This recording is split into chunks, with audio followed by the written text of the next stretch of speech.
आगे कंटिन्यू करते हैं। अच्छा, अब हम लोग आते हैं पाई चार्ट और पाई डायग्राम पे। ठीक है, अब पाई चार्ट या पाई डायग्राम का तरीका कैसे होता है। ठीक है, इसका ऐसे तरीका होता है, सबसे पहले हम लोग डेटा फाइंड आउट करते हैं। ठीक है, डेटा एग्जांपल कर लेंगे, उसके हिसाब से फिर आपको बड़ी इजीली समझ आ जाएगी। ठीक है, सबसे पहले हम लोगों ने डेटा मालूम कर लेना है। ठीक है, फिर डेटा को हम लोगों ने परसेंटेज में कन्वर्ट कर लेना है। ठीक है, अच्छा ये मैं आपको फिर एग्जांपल से बताता हूँ, ईजिली हो जाएगा। ठीक है, फिर परसेंटेज जब निकल जाएगी ना, तो अब हमें पता है कि 100 degree is equal to 100% is equal to 360 degree. ठीक है, अच्छा अब हम लोग क्या करेंगे कि हमारे पास और 1 डिग्री जो होता है वो 3.6 डिग्री के बराबर होता है। ठीक है, अब हम लोगों ने डेटा निकाला है। ठीक है, डेटा निकाला है एक क्लास में। ठीक है, क्लास का हम लोगों ने डेटा निकाला है और उसमें हमारे पास जो थे तकरीबन 26% जो थे वो हमारे पास थे फ़ीमेल। ठीक है, 26% जो थी वो फीमेल थी एक क्लास में, और 74% जो थे वो मेल थे। ठीक है, 100 स्टूडेंट्स की क्लास थी। ठीक है, उसमें 26 फीमेल थी और 74 मेल थी। परसेंटेज निकाल लिए, मतलब 26% जो है वो फीमेल है और 74% जो है वो मेल है। ठीक है, अब हमने देखना है कि इसको हम लोग पाए चार्ट में कैसे डालेंगे या पाए डायग्राम में कैसे डालेंगे। तो हम लोग क्या करते हैं, हम इस तरह करेंगे जैसे मैंने यहाँ पे लिखा हुआ भी है कि हमारे पास 100% इज इक्वल टू 360 डिग्री। ठीक है, तो 26% जो है वो कितनी डिग्री के बराबर होगा, तो 360 मल्टीप्लाई बाई 26 करोगे। ठीक है, सही है, उसको आप डिवाइड कर दोगे 100 पे, तो आपके पास आ जाएगा 93.6 डिग्री। ठीक है, तो मतलब क्या आपने जब पाई चार्ट बनानी है ना, ये आपकी पाई चार्ट है ना, तो इसमें आपका तकरीबन 96 डिग्री जो है वो आपका फीमेल्स का होगा। ठीक है, तो आप लोगों ने क्या करना है कि आप लोगों ने कंपास उठाना है। ठीक है, और कंपास में आप लोगों ने 96 डिग्री पे लाइन लगा लेनी है, या आप लोग वो डी जो होता है वो ले लो, उससे आप जो है वो कर लो, उससे भी इजीली हो जाएगा, क्योंकि वो भी डी जो होता है वो हाफ जो होता है 180 डिग्री का होता है ना। ठीक है, तो उसको आप टोटल घुमा के कर लोगे ना, तो आपके पास जो है वो डिग्री आ जाएगी। तो इसी तरह आप मालूम कर लोगे कि 93 डिग्री के 96 डिग्री कितना होता है, सॉरी 93 डिग्री कितना होता है। तो 93 डिग्री मालूम करना है। फॉर एग्जांपल हमारे पास यहाँ से 0 है, तो आपने देखना है 93 कितना है। ठीक है, ये इतना 90 होता है, का डी रखा है आपने यहाँ पे या कंपास रखा है। ठीक है, यहाँ पे आपने देखा है कि 93 इतना होता है, यहाँ पे लाइन लगा लोगे, फिर आप इसको मिला लोगे। ठीक है,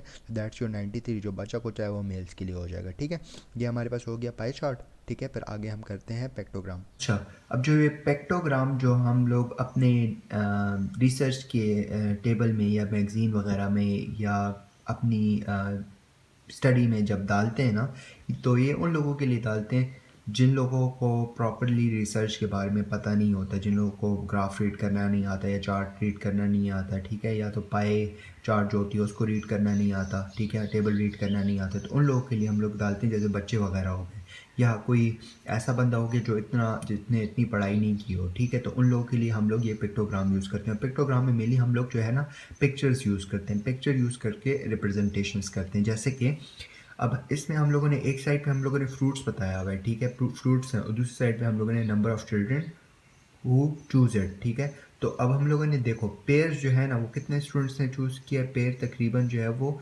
7 स्टूडेंट्स ने चूज़ किया है। ठीक है, फिर वाटरमेलन एक स्टूडेंट ने चूज़ किया है, ऑरेंज जो है वो एक स्टूडेंट ने, एप्पल एक स्टूडेंट ने बनाना है, एक स्टूडेंट ने। तो इस तरीके से हम लोग पिक्टोग्राम यूज़ करते हैं। ठीक है, इसके अलावा एक और एग्जांपल दी गई है,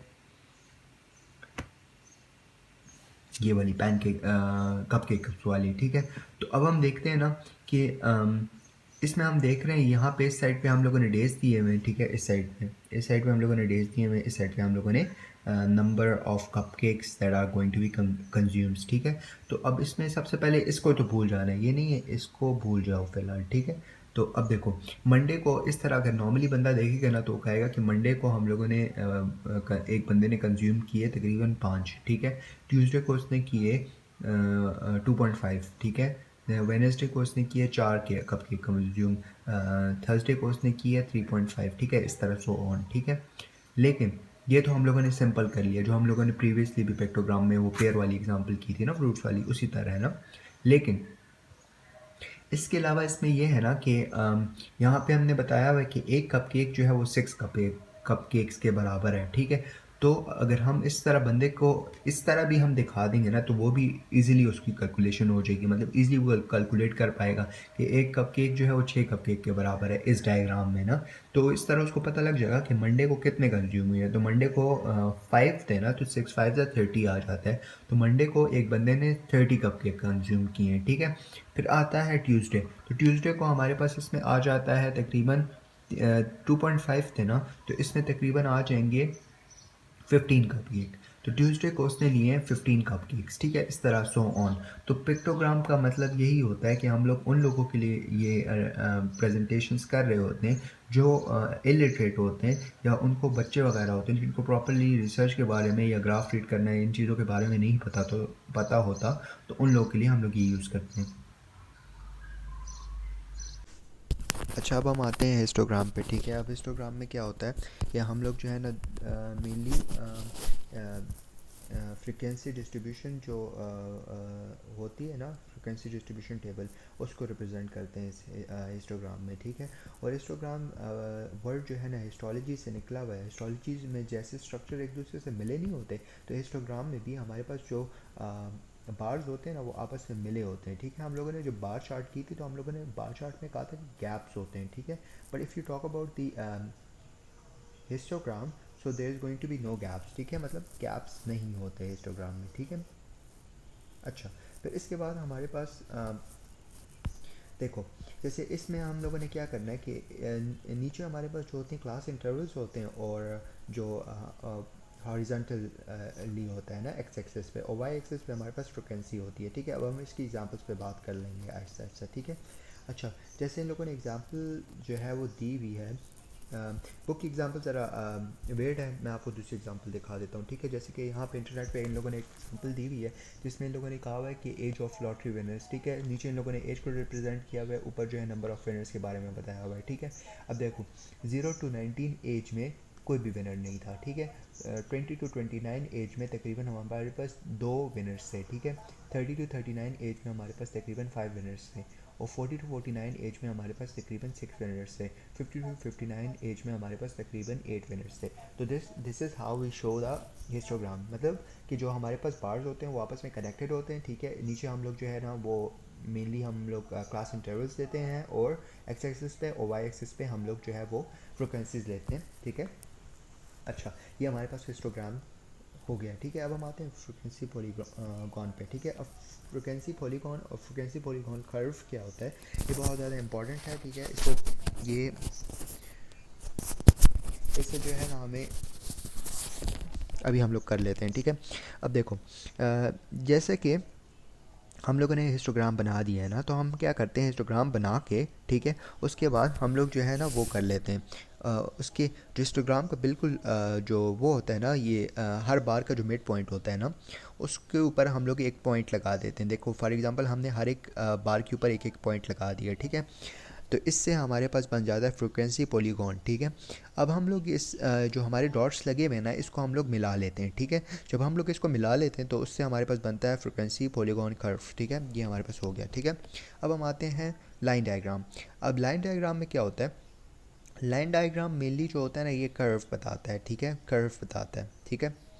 और जैसे हम एग्जांपल्स कर लेते हैं उससे बहुत इजीली एक्सप्लेन हो जाएगा, ठीक है। मतलब ये ट्रेंड के बारे में बताता है हमें, ठीक है, with the passage of time, ठीक है। टाइम के रिस्पेक्टिवली जो है वो ट्रेंड बता रहा होता है। जैसे एग्जांपल कर लेते हैं, जैसे कि इन लोगों ने एक एग्जांपल दी हुई है क्रिकेट मैच की, जिसमें रनर्स रन्स एंड ओवर्स के बारे में बताया हुआ है, ठीक है। फॉर एग्जांपल ये मैंने बनाया हुआ है, ठीक है, line diagram.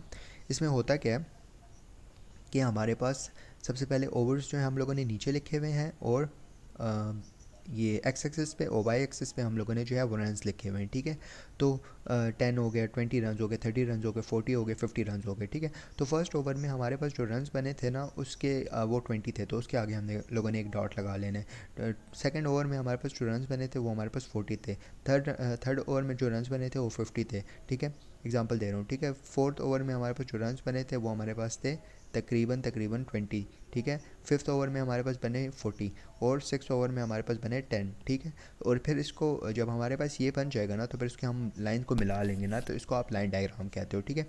Line diagram mainly आपको ट्रेंड बताता है with the passage of time, ठीक है।